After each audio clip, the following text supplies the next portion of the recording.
The red and blue lights exploded in her rearview mirror, like sirens in the dark.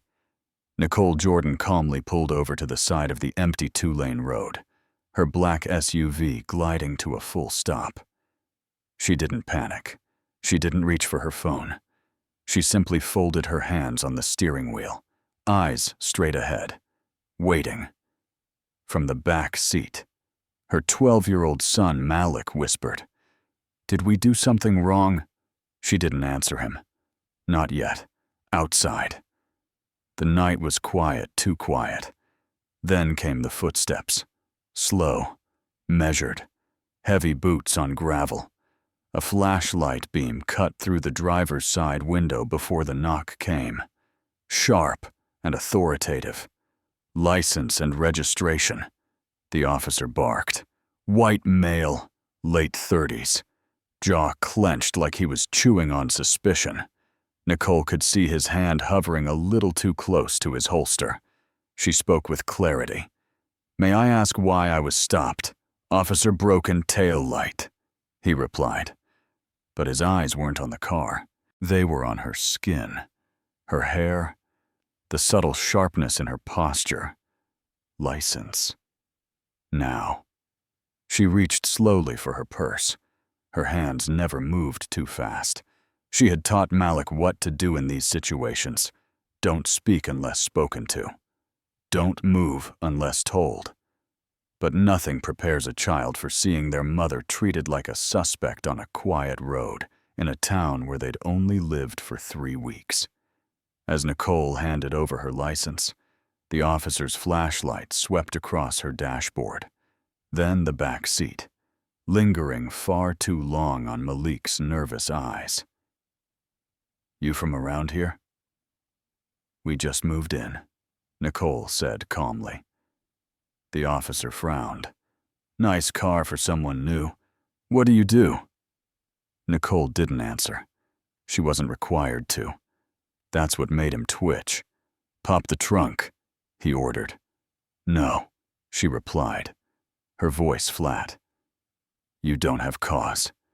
He stared at her like he couldn't believe she'd said no. A black woman, alone at night, saying no.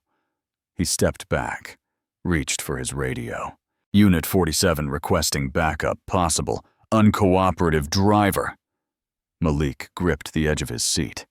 Nicole exhaled slowly. She wasn't afraid. She was calculating, recording, watching, because this officer didn't know who she was. He didn't know this wasn't just another traffic stop, that every word, every demand, every glance was being logged, archived in real time, that this wasn't a routine pullover. It was evidence. He didn't know that the woman he was trying to intimidate had spent 15 years investigating men just like him. He didn't know she was FBI, and in about 5 minutes, when his backup arrived and someone checked her name, he was going to find out. The second stop came just 4 days later. It was a Sunday evening. Nicole had taken Malik to the library, then swung by a small farmer's market on the edge of town. As they left, another cruiser pulled behind them. Different officer this time. Same pattern. He claimed to smell something strange. Maybe weed, maybe chemicals. Nicole kept her face neutral. She hadn't touched a cigarette in her life, let alone anything illegal. Still, the officer insisted she step out of the vehicle. Nicole refused without probable cause. Malik's eyes darted between them, wide and afraid. The officer eventually backed off. No ticket, no test, just intimidation. Nicole filed another report that night. She attached the audio, logged the badge number, time, location, voice tone, body posture. She noted how the officer's left hand tapped his belt. Nervous tell, common in confrontational stops. By now, she had 4 separate encounters logged, all of them showing a clear pattern. Black woman, nice car, out-of-place narrative, officers baiting her for escalation. But Nicole didn't take the bait. She never raised her voice, never lost control. She knew the moment they had video of her reacting, they'd use it as justification. So she gave them nothing. But even in silence, she was building something dangerous-proof. That's when she began to track the officers more directly, using a system embedded in her SUV's onboard diagnostics. She picked up license plate frequencies of nearby patrol cars. Every time a cruiser drove within 50 feet, her system logged it, and the same 4 plates kept appearing. Most of them weren't even assigned to her district. They were following her. Nicole brought her findings to her field handler codenamed Trent via secure video call. He didn't look surprised. Rustin had always been flagged as high risk, but he raised a warning. If they're escalating, they'll push harder. They'll make it look like an accident. Do not reveal yourself unless absolutely necessary. Nicole nodded. I won't. But if they cross the line, I won't wait for permission. Trent didn't argue. The next day, Nicole changed her routine. She dropped Malik off early, took the long route to work, passed 2 schools and a construction site just to shake any tails. Still, by 10:15 a.m., a cruiser sat parked across from her workplace, the same white Dodge Charger with a black stripe, Officer Dalton's. Dalton had a reputation. Young, aggressive, always ready for a fight.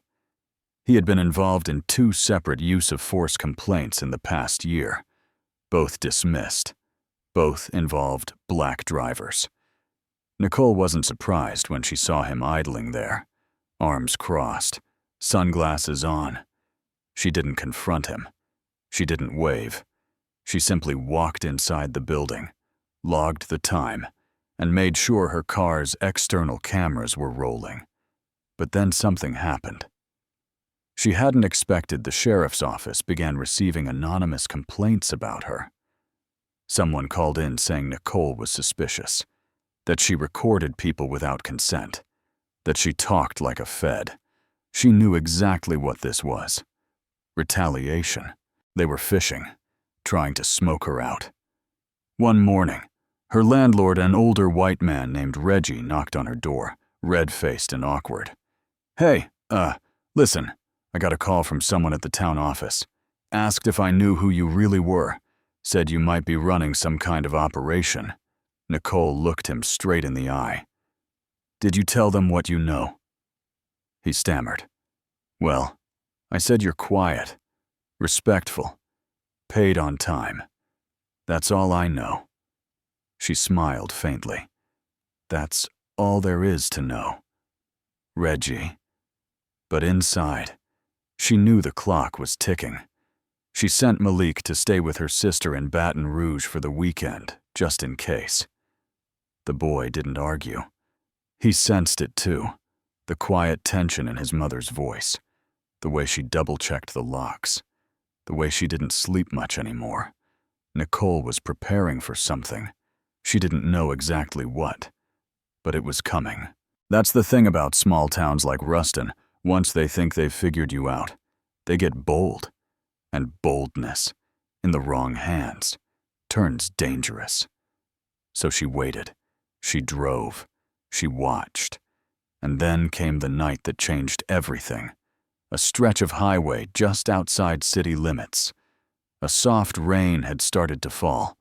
Nicole was headed home after checking a new lead involving a local towing company contracted by the police. Her taillights were fully functional. She had checked them that morning. But the lights came anyway. Flashing, spinning, a familiar pattern now. She pulled over, turned on her interior lights, put both hands on the wheel, rolled the window halfway down.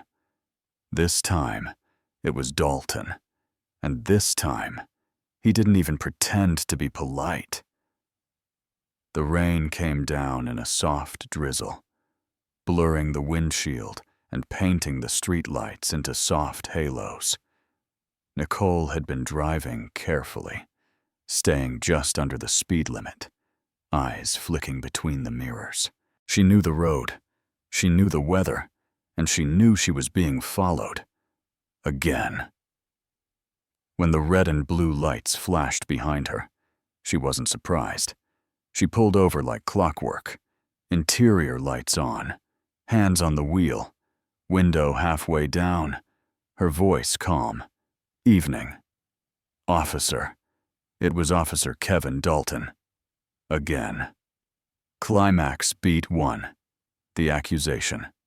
Dalton didn't offer a greeting, didn't ask for her license. He went straight into it.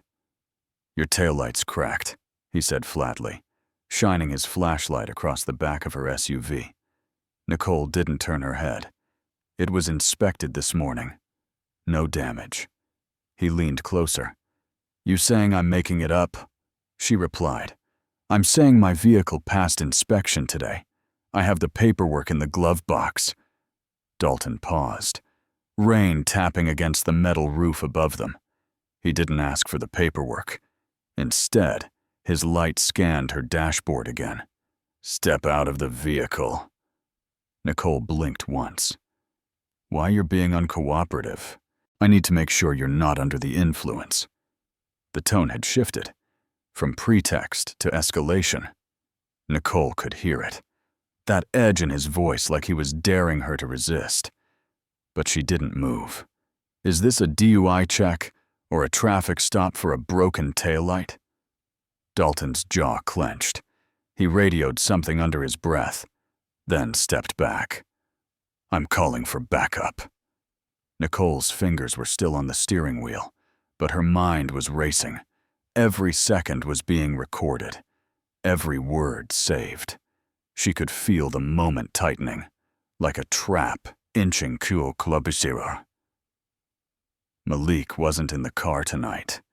That was the only mercy.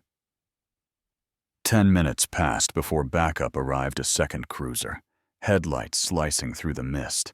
Another officer stepped out, this one unfamiliar. They exchanged words outside her window, low and clipped. Then Dalton returned. He opened her door. Nicole's body stayed still. Voice calm. "I did not give permission to open my vehicle." "You're refusing a lawful order," Dalton snapped. "I'm refusing an unlawful search," she replied. "Unless you have a warrant or probable cause." He grabbed her arm. It wasn't violent, not yet, but it was firm, aggressive, designed to provoke. Nicole didn't pull back.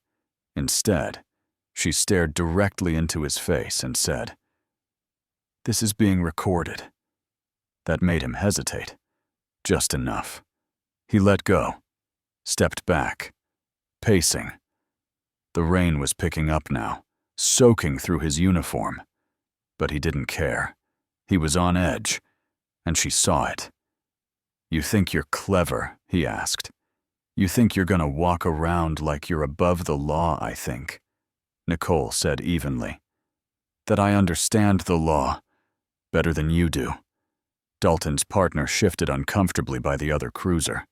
He was starting to realize something was off, but Dalton wasn't backing down. He walked around to the back of her SUV and kicked the taillight. Hard. Nicole heard the crack even before the alert popped up on her dashboard. The system blinked rear damage detected. Dalton stormed back to her window. "Now it's broken," he said. "Step out." Nicole didn't move. "You just vandalized my property. You gonna prove that he sneered?" "Yes," she said. "I already have." His expression faltered, just a flash of doubt. And then came the shift. His hand hovered near his belt, not on his gun, but close. A posture, a signal. Nicole knew what came next if she made one wrong move. So she did nothing. She stayed seated, composed, unshakable, "Last chance," he said. "Get out, or I'll drag you out." His voice was too loud now. His face flushed, his breathing shallow. The other officer approached, cautious. "Kevin, maybe we wait. Get a supervisor. I am the supervisor tonight," Dalton snapped. But the second officer didn't look convinced. He stepped away, pulling his radio. Nicole saw him glance at her plate. Then something changed. The officer froze. His eyes lingered on the screen in his hand. He looked back at Nicole, then at Dalton. He walked over quickly, whispered something in Dalton's ear. Dalton turned, stared at Nicole, then back at the other officer. "What did you say?" he asked. The partner showed him the tablet. Dalton grabbed it. "Read." And everything stopped. His posture shifted. The tight jaw slackened. The hand dropped from his belt. He didn't say a word. He stepped back from the car. Nicole didn't move. She didn't smirk. She didn't gloat. She just looked at him, eyes steady, breathing even. Dalton cleared his throat. "You're free to go." Nicole raised an eyebrow. "That's it," he didn't answer. She started the engine. The dashboard lit up. One red warning for the taillight, recent damage logged. Time stamped. She pulled away slowly. The rain still falling. Her camera still rolling. In the rearview mirror, she saw Dalton standing in the road, soaked and silent, staring after her like he'd just seen a ghost. He hadn't just seen a driver. He'd seen something else. Something he couldn't erase. Something he couldn't control. And for the first time in that man's career, Officer Kevin Dalton looked afraid. Nicole didn't go home that night. She pulled into a small parking lot behind a hardware store 2 towns over, tapped a sequence into her encrypted phone, and uploaded the footage to 2 locations her FBI field server and her attorney. She hadn't wanted to burn the cover, not yet. But the moment Officer Dalton kicked her taillight, he crossed the line. That recording, every word, every second, was admissible, and far more powerful than flashing a badge ever could have been on the side of a wet country road. Within an hour, her video was being analyzed at the Bureau's Southern Division. Audio logs confirmed everything: the fabricated taillight claim, the refusal to provide cause, the attempted physical escalation, and most importantly, the officer causing the very damage he claimed as probable cause. The case file was updated. Nicole's handler called. His voice was tight, but impressed. "We've got what we need, and then some." Nicole drove home at sunrise. The sky had cleared, but in town, the tension was already thick.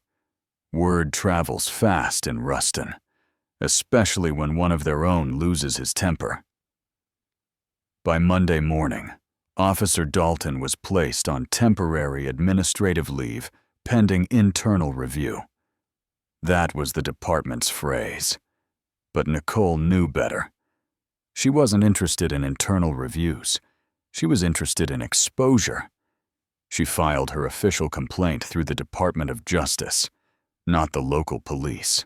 Her evidence package included timestamps, GPS logs, dashcam footage, audio backups, cloud-synced records, and a copy of the officer's own report, which conveniently failed to mention the fact that he physically kicked her vehicle.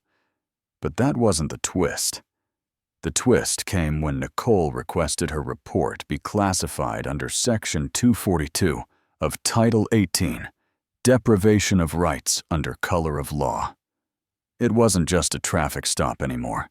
It was a federal civil rights violation. That made it federal jurisdiction. And that meant Nicole Jordan, FBI Special Agent. Undercover operative was no longer a quiet observer. She was the lead complainant in a federal investigation into the Ruston Police Department. Beckett tried to contain the fallout. He called in favors, claimed it was a misunderstanding, that Dalton acted emotionally, but not maliciously. But none of that changed the video, and none of it explained why 4 officers had stopped the same woman over minor and false infractions in just 3 weeks. Nicole didn't speak to the press. She didn't go on social media. She didn't even tell the neighbors. But she did send one quiet email to Chief Beckett's office. It contained nothing but a Dropbox link. When he opened it, it played the full traffic stop, multiple camera angles, Dalton's voice, his actions, the crack of plastic. The file ended with a document titled, "Intent to Proceed Civil Rights Action. You. Futur, Ruston Police Department." Beckett resigned 4 days later. But Nicole wasn't done. She coordinated with federal auditors to open a full review of all traffic stops issued by the department in the last 18 months. They uncovered a trend. Black drivers were 5 times more likely to be stopped, and 10 times more likely to be cited for non-verifiable infractions like improper lane change or suspicious behavior. Every officer involved in Nicole's stops, Dalton included, was suspended pending review. Publicly, the department claimed it was cooperating fully. Privately, it was unraveling. And the town they noticed. They noticed how the woman with the sharp eyes and the quiet voice was suddenly driving through town without a tail.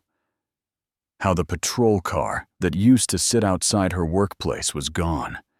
How her mailbox stopped getting anonymous complaints and started getting thank you cards, silent ones, unsigned, but with messages like, "Thank you for holding the line." But the biggest shift didn't come from the police. It came from Malik. When he came back from Baton Rouge, he was quieter. He'd heard things, whispers at his cousin's school, internet rumors, people saying his mom was FBI, people saying she'd brought the whole Ruston PD to its knees. He sat with her at the kitchen table one night, legs swinging, voice hesitant. "You really did all that?" Mom Nicole didn't answer right away. She sipped her tea. "I just told the truth," she said finally, "and I made sure it couldn't be ignored." He was quiet for a long moment. Then he asked, "Are they going to come after you?" She smiled softly. "They already tried." And he nodded, like he understood something he hadn't before. That courage didn't always look loud. That justice didn't always arrive in sirens. That sometimes, a black woman behind the wheel of an SUV wasn't just someone to stop. She was someone to fear for all the right reasons. Some stories end with fireworks, with grand speeches or a courtroom reversal. Nicole's didn't. It ended the way she wanted it to, with silence. No headlines, no cameras, no badge flash in the face of a broken system. Just a single mother who refused to be shaken. A woman who stayed seated when they tried to drag her out. Who never raised her voice, because the truth was loud enough. Officer Dalton lost his job. The Ruston PD was placed under federal oversight for the first time in its history. And those quiet traffic stops, the ones no one ever used to question, stopped happening so often. Funny how that works when someone holds up a mirror. But Nicole didn't stay in Ruston. That was never the plan. Her mission was done. So she packed the files, closed the case, and drove her son toward the next life. The SUV still had a cracked taillight. She kept it that way for a while.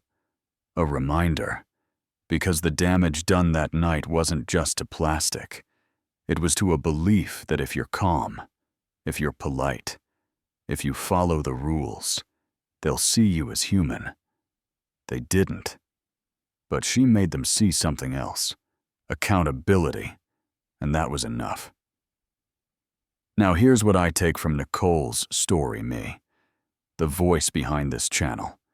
We live in a world where being black behind the wheel is still seen as suspicious, where silence is mistaken for guilt, and dignity is mistaken for defiance. And yet, somehow, women like Nicole still choose to show up with grace. They don't scream, they don't flinch, they endure. But that endurance should never be mistaken for weakness. Nicole had every legal and moral right to throw that badge in their face the moment the lights came on behind her. But she didn't, because she knew that real power isn't something you flash, it's something you build. Quietly, intentionally, layer by layer, word by word, until the truth becomes too sharp to ignore. What stuck with me wasn't just the way she held herself. It was what she told her son. I told the truth, and I made sure it couldn't be ignored. That line sits with me even now, because it makes me ask, what kind of truth am I telling? What am I doing to make it matter? And maybe that's the question for all of us. Are we letting silence protect what's broken? Or are we choosing to speak, even when it's easier to look away? If this story moved you even just a little, I invite you to stay with us. Subscribe to Radio Life Stories. This isn't just a channel. It's a growing archive of voices they once tried to silence, of women, families, and communities who said, "Not this time." Because sometimes, the most powerful thing you can do is stay calm and let the truth speak louder than fear.